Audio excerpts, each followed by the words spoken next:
What is going on, everybody? There is no voicemail this week as we are going a little different today. Steven, do you want to say anything? Steven, are you there? Steven? Hello? There's no Steven today. We are not doing a normal RAWtalk because we are moving tomorrow. I'm filming this Thursday. It's 5:11 in the PM. We just got done the majority of the packing that we need to do to get everything done for the moving people who are coming tomorrow, and we are going over to the new studio and getting everything in there. There's just way too much going on right now for Steven to sit down, edit an entire RAWtalk podcast, and not feel overwhelmed, as there's a lot going on in both of our lives. Well, more so his life with the kid coming soon, and obviously having to get ready to pack everything, move everything, and then knowing that he's going to be on paternity leave, get ready to have enough stuff done and shot and edited, or not edited, just prepared for Dan to be editing, that there's a lot going on. But I also hate when episodes of podcasts skip weeks. I also hate when they run old episodes that I've already heard. So I debated running an interview. I debated not doing the show at all. I debated if Steven and I could do a 20-minute one and then do an interview of some sort that we already did.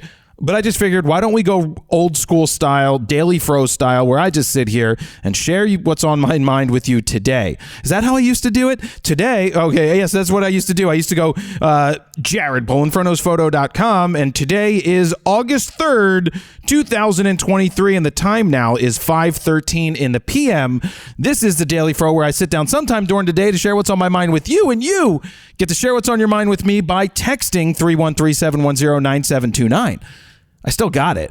I haven't said that since I stopped doing Daily Fro, and that's how I did it. It just all comes back to you. It's all coming back. So if you were looking for Steven, Stu, my buddy Stu, I'm sorry, there will be no Steven today. Even though, didn't I ask you, Stu, to send a text in? You said it's all Steven's fault. He got something wrong and you corrected him. Yes, it was about the... Oh, by the way, I'm going to tell Steven not to listen. He doesn't need to listen because he doesn't need to edit. He just needs to post this. Or maybe I'll just post it. He may want to edit it. I don't know what he wants to do. But Stu told me that Steven definitely said that the iPhone 13 and 14 all came with bricks last week. And then he said, well, no, they don't actually come with bricks. So I don't really care about that. Why don't I update you on what's going on today in Frono's Photo? Because it's the last day that I'll be sitting here at this studio getting work done. I mean, I'm looking around right now and it is empty. And, well, almost empty. We've got all the stuff packed up. So all the sets are broken down. The last thing not broken down is my desk, which drives Steven freaking nuts because I still have my desk set up as if it was set up if we were going to stay here. It's going to be the last thing that I'll break down. I'll probably come in early tomorrow, and I may walk across my cinema display and my 6 big LaCie external storage, which has all my files on it. There's a lot to do, but we've got all the boxes packed. We've got all the camera equipment broken down. We've rolled a bunch of it over there ourselves in think tank bags already. And the moving people are moving us as if we're commercial because they're going to bring 2 trucks, put things on the floor of the trucks, not stack anything. And we try to make it as easy on these guys or girls, if women are doing moving these days. We try to make it as easy as possible by keeping everything in certain areas. I mean, yeah, they're going to have to go upstairs. They're going to have to go downstairs. They're going to have to move things around. And, they're going to have to move things around, but just going up the stairs. But we want to make it easy. So, well, as easy can be. My recommendation for everybody out there, and I've said it time and time again, is don't try to move yourself. I said this last week. Don't try to move yourself. It is the worst idea you could ever do. You're going to drive yourself nuts. You're going to drive your friends nuts. You're going to bang up your body, all to save a couple bucks. And I know not everybody has the disposable income, but one of the things you should consider when you are moving is paying someone to do it because it saves your body all the stress. You don't have to go get a U-Haul. You don't have to do all that stuff. You don't have to return it. You don't have to beg your friends. You just pay someone to do it and you just watch and then tip them at the end. This is one where you tip. You usually tip the moving people. I don't tip owners. I tip the moving people. So it's not like a hooker because technically the hookers own the business. So, I mean, unless they're working with the pimp, are we ever going to get to the bottom of this? Do I just have to have a hooker on? Maybe I will have a hooker on one day and we can just ask the hooker point blank, do you tip a hooker? We will get to the end of that. We'll get to that story. Maybe I'll call a hooker. Does anybody know a hooker? There's nothing wrong with the ladies of the night or men's. Maybe there's men's hookers. Are there any men's hookers out there? Text us 313-710-9729. Leave us a message because we want to know, are you a man hooker or something? So so the new place, not far from the old place. Some people were asking what's going to happen to the mural downstairs that Gloss Black did. It's staying. I have my renters have signed a lease. So this is a pretty big deal. I am not selling this building. I am moving into another building, which is acting as a primary residence and will work there as well.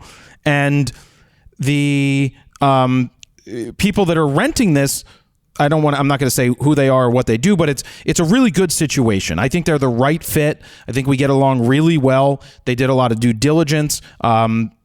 It's an unbelievable thing when you can own a property and then rent the property and have someone else pay for the mortgage and you're basically making profit each month. I mean, it's kind of insane that you can purchase one building, rent this one, and turn profits. I mean, it's an amazing, fortunate, fortuitous, knock on wood place to be. And so people were asking, am I selling? And the answer is no, not selling this property. It's going to be a long-term lease, a long-term rental for the people that are moving in. And I think they're going to do great things here. And that's really good. So it's nice to be able to get a renter in. That's like a major load off of my mind, because that's one of the bigger things is like, you don't want somebody for a year. You don't want somebody for 2 years. You want someone who's going to lock in for 5, 10 years, maybe even more. Not that I want to think about anything that long, but that's what's happening. So that's a big deal that I was able to get this rented, knock on wood. Hopefully everything goes through perfectly fine, but I gave them the keys today. They signed the lease. I gave them the keys. We're moving out tomorrow, and we probably still have some stuff to get done during next week, maybe just to clean up. I have to get the cleaning people in here just to clean it up for them, even though they're going to be doing some work in here. I do want it to get clean. So that's going to be happening. Then we'll get the stuff over to the new factory tomorrow.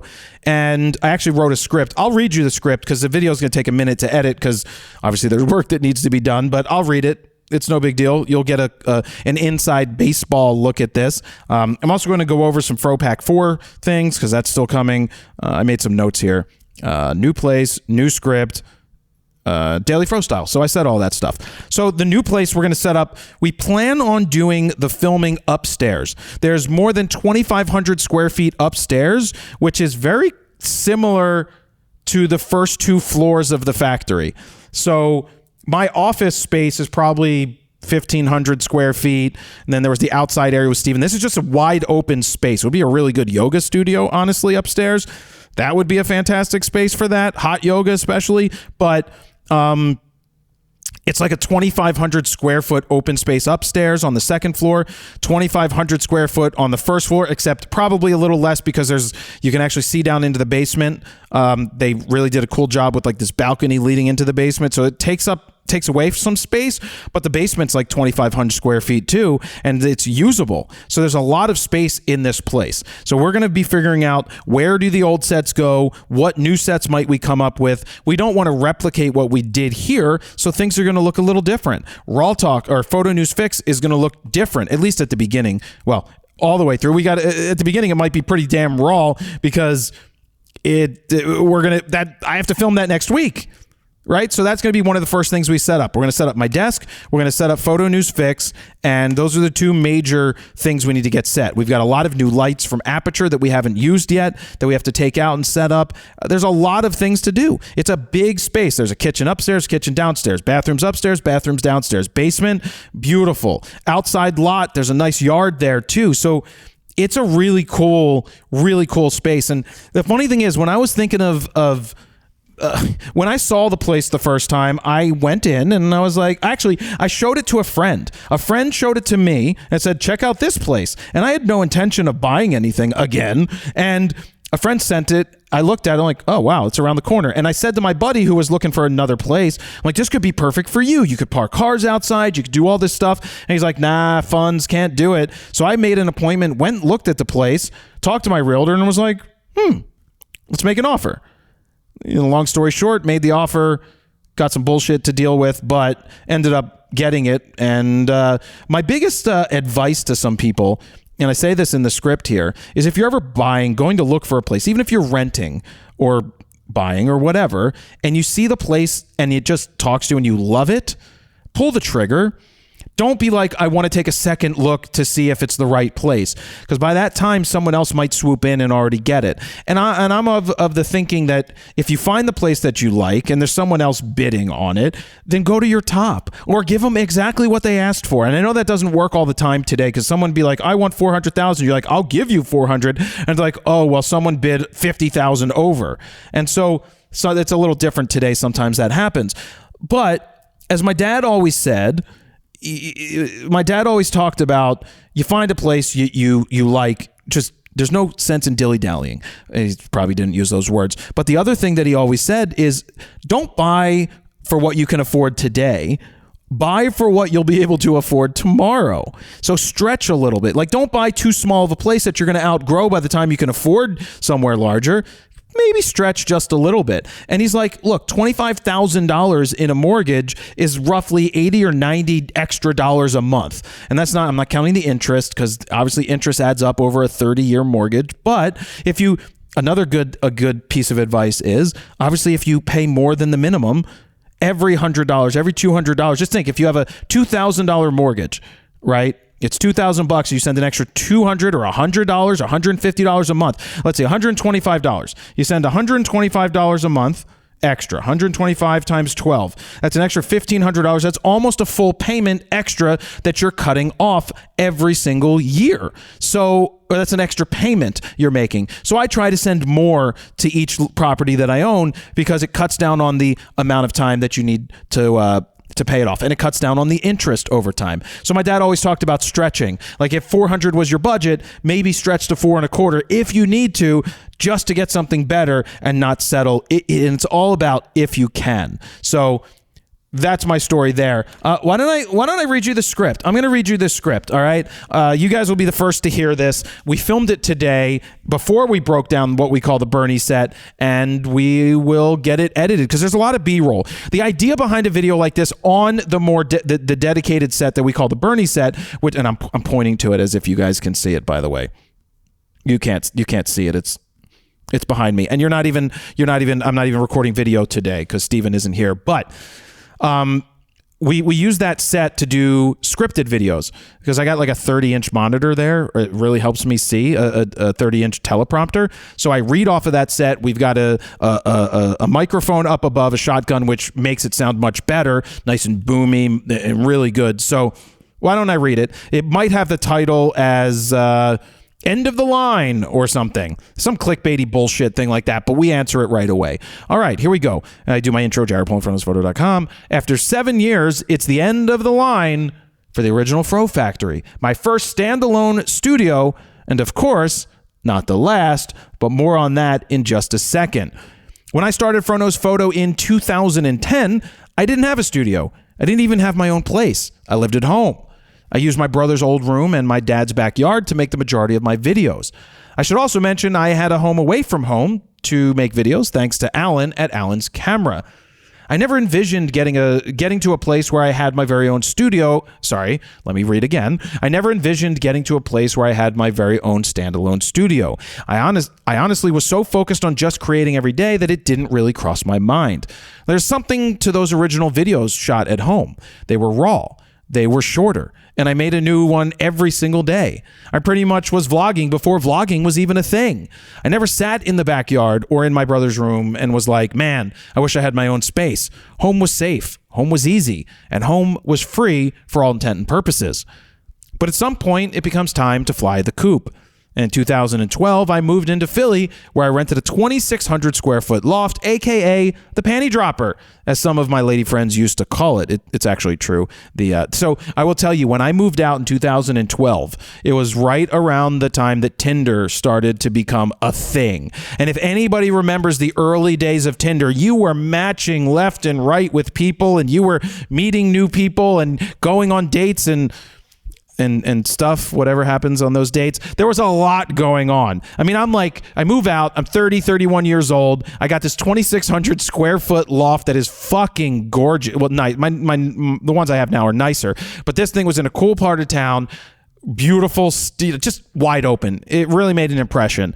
And it was a panty dropper. That's what people called it. All right, anyway, lady friends used to call it. And for the next year, I lived and created hundreds of videos in that space. Fast forward a year, my lease was not renewed, not because I did anything. They decided to rent it to the daycare downstairs, which screwed me, but it forced me to go buy something.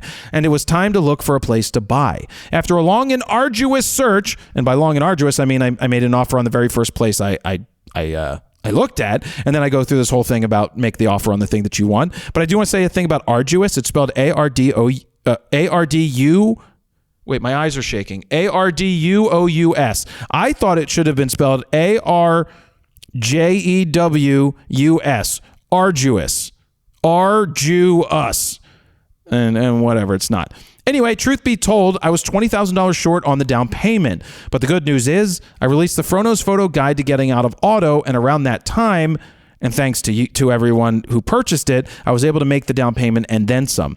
The story of that is I couldn't afford the down payment, right? It was like 20-some thousand, or maybe it was 40-some thousand. Yeah, it must have been like 40-some, and I had like 20-some. I think it came out to like 46,000. I think I got this wrong wherever I said it, or I was telling a story. I think I needed to come down with $40,000, right? Because I was putting 10% down. Let me do the numbers. It was a $425,000 place. 425,000 times point. Oh, no shit, Jared. You don't need to do fucking good math. It's fucking $42,500, you dumbass. You divide it by 10% because that's what I put down and I paid PMI. So with closing fees and everything, it was like 46,000. So I didn't have that. I had about 20-some thousand. And my dad was like, I've got some money from when your mom passed away from the pension, and I'll give it to you to buy the place, to help with the down payment. Then I released the Frono's Photo Guide to Getting Out of Auto, and in the first 2 weeks, I ended up with a check for $26,000. And then it continued to sell $2,000, $3,000, $4,000, $5,000 a day. It was just selling and selling and selling. Some people wanted it because they wanted to learn, and others bought it because I gave so much value over the 2 years of Frono's Photo that they wanted to thank me by buying this $47 or $67 product. It was insane what was going on at the time selling that product. My dad would ask, he's like, well, how much did you do today?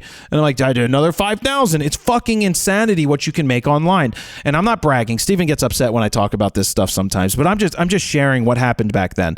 So anyway, I was able to get the down payment, and didn't need help from dad. So, all right, continuing on. This brought us into loft number 2 era, which saw me once again living and working in the same space day in and day out. I lived alone. I pretty much worked alone until Steven joined part-time, followed by full-time. We used every nook and cranny of that space to create content. We filmed podcasts, portrait shoots, critiques, user guides, and so much more. But around 2015, with 2 full-time employees, Steven corrected me. He said we had 1 full-time. He was the full-time, and then Dan didn't join full-time until we moved into the new place. But for the easier way of saying it, with 2 full-time employees coming to my house every day to set up shoots and break them down before they left, it was finally time to consider a real deal standalone studio. And that's when I found the Fro Factory, a raw shell of a building with major potential. No longer would we need to break down sets every day. We could build it out any way we wanted, and over the last 7 years, we did exactly that. There's the photo news set with its awesome background and vintage cameras and signs. There's the store set for reviewing gear inside a camera store, a comparison set, user guide set, my actual real working desk set, and there was RAWtalk, which we streamed live for many years, along with some other random sets that we have footage for Steven to show. And then there was this set, the one we save for more serious types of videos like this one. This building made us feel like we were running a real business. It allowed me to personally create some separation between home and work, and let us create a solid foundation to build upon. We accomplished so much in what seems like a short amount of time here at the Fro Factory. Honestly, it's kind of amazing the journey I've had as a YouTuber so far. I went from my backyard to the first loft to the second loft to the Fro Factory, and now onto an amazing new space with endless possibilities. What will we do with this new space? I guess we'll all have to wait and see. And then I do jaredpolinfrontnewsphoto.com. See ya. And while I'm signing off, there's going to be footage, slow motion footage of me that's bright and like blown out a little bit of me walking through the door at the new space, and you might get a glimpse of some of it there at that point, but it's going to fade to white because I don't want it to fade to black. Fade to black feels like it's an ending, and fade to white feels like it's something that's starting and new. So the new building is a really nice property. I'm really happy about it. It's good. You know, I'm in a great position to be able to own a fifth property at this point. And I mean, I owe it all to YouTube, right? I owe it all to you guys listening. I owe it all to the people that have subscribed to me for 13 years. Some are gone by now. They don't all follow anymore. But I owe so much to everybody who watched. But I also owe a lot to myself for starting something and actually doing it. Because that is still one of the toughest things for most people to do, is just get off their ass and force themselves to just do it and not worry and not have the fear of failure and what other people are going to think, because who gives a shit what they're going to think? I mean, I care what people think, but I also don't care what people think. I just want to create something cool, give back as much as I can in terms of education, which I know I've touched thousands, hundreds of thousands, probably millions of photographers in one way or another, whether it's positive or negative, but I've at least touched them, and I've helped many people. I mean, there's so many people that have come up to me and say, look, I'm making a living now because of what I learned on your channel. I mean, that's... Does it get any better than that? No, it really doesn't get much better than someone learning from something that I've done. So very appreciative to be in this position. I didn't get emotional here yet. I don't know that I will. I mean, I think there was one part sometime in the last day or two when we were packing up where I just looked, I'm like, shit, we're breaking these sets down. But I don't get sentimental about these places. I get more upset about time ticking and time moving and feeling like I'm stagnant. I don't feel like I'm stagnating. I just feel like sometimes I pass time just to pass time to get to the next thing, whatever the next thing is. And I don't want to pass time just to pass time. I like to be busy. I like having things to do, and I like to have purpose. And that's why I like creating so much, because it just feels good to create. It feels good to put stuff out into the world that's cool. It feels good to capture images that other people might never be able to capture. And it also feels great to give these images back to people who might never have great images of themselves. And I just like going out and shooting time and time again and editing the images and being like, holy shit, I did it. I did it again. I was able to get great results. So there's, you know, this was the first standalone property in terms of separating work from home. I was able to come here during the pandemic when everybody else was locked down because I worked here by myself. Steven and Dan worked from home. We were in such a lucky, knock on wood, position during the pandemic because we had just transitioned to uploading everything to Dropbox to make it easier to access from anywhere in the world. And Steven didn't need to come in here to edit. Dan didn't need to come in here to edit. Photo News Fix, I would just flick the switches on the set, turn it on, use the Canon R5, which auto found my eye, and recorded Fix myself. And I recorded in my house by myself. And I sent the footage to Steven and Dan to edit. And we had our best years, knock on wood, during the pandemic. That's just how it turned out.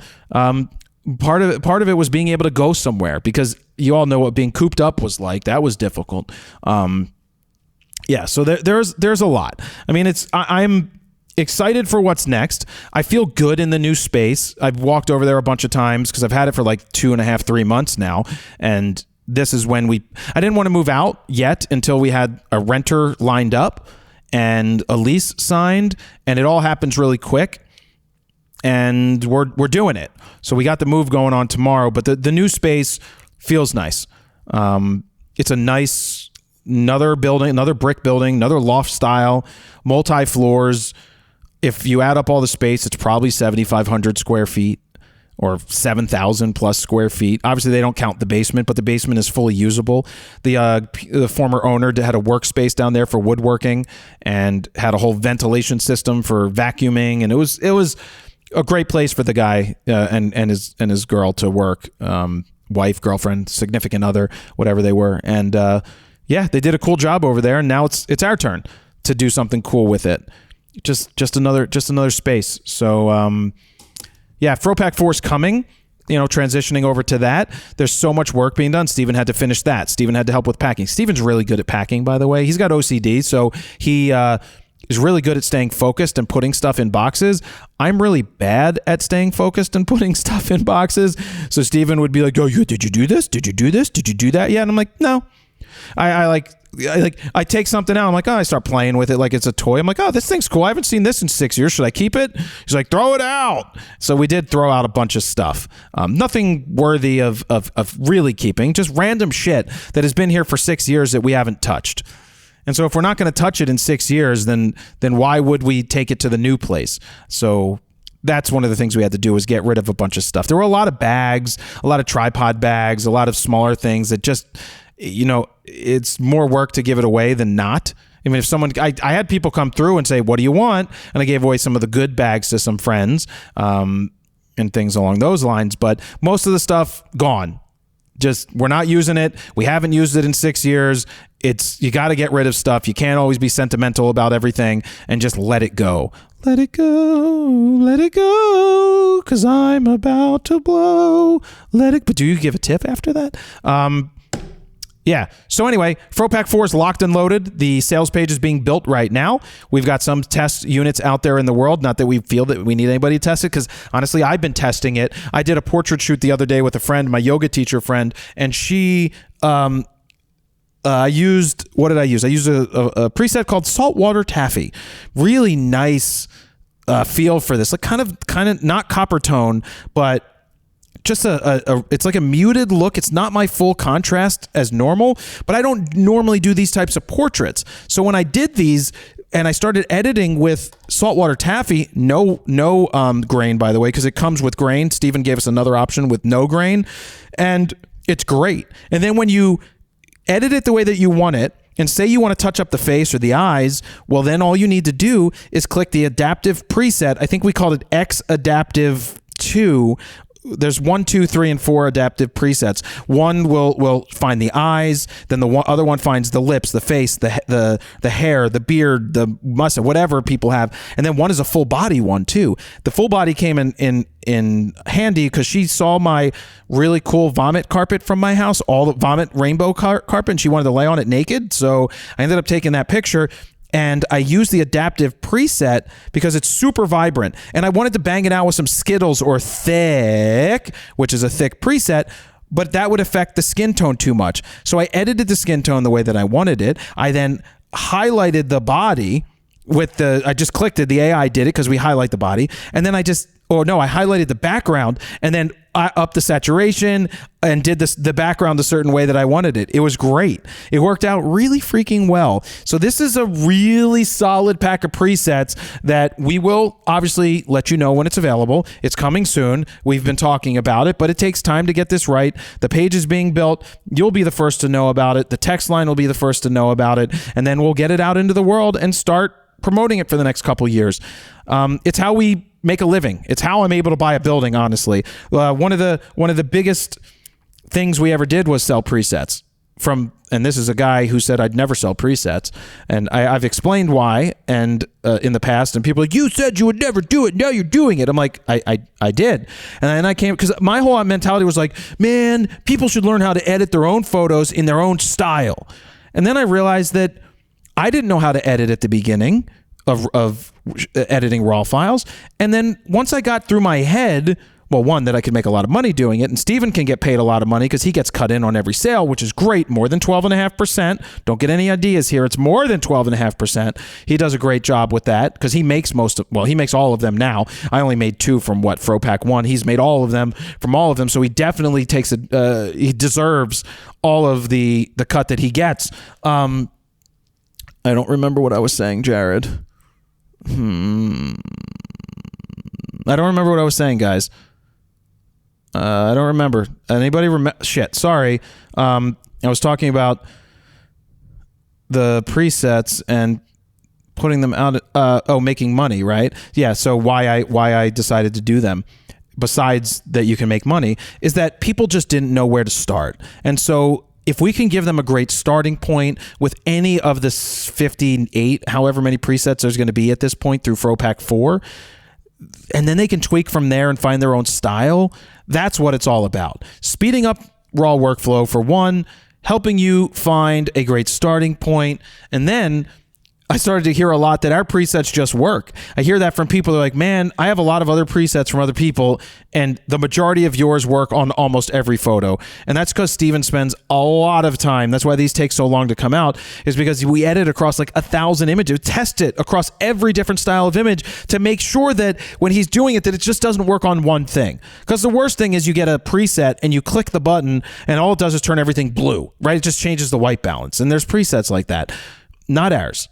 It takes hours upon hours, and there's hundreds of different parameters and tweaks that Steven's doing on each of those to make it exactly perfect. So anyway, those presets are coming soon. I didn't want to leave you guys hanging, and that's so I'm glad that we're 30 minutes into this, and I just hate when podcasts get skipped. So I hope you found this informative. I hope you understand that it's a busy week, and I couldn't really tell Steven to go home and edit for a half a day when he's the best packer ever in the factory. I mean, shit. He's so good. Steven is such a goddamn good employee. It's not even funny. He's dedicated. He cares. He does what needs to get done. He does a lot. And then I'm super appreciative of that.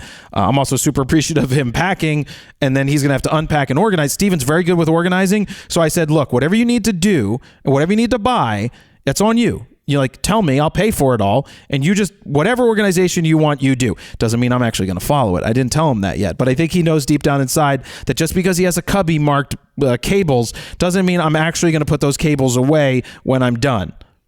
I should. I do sometimes, but then I just pile shit up on the floor near my desk and call it a day.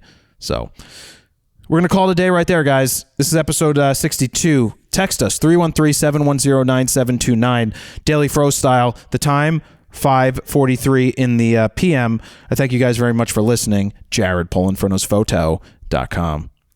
See ya.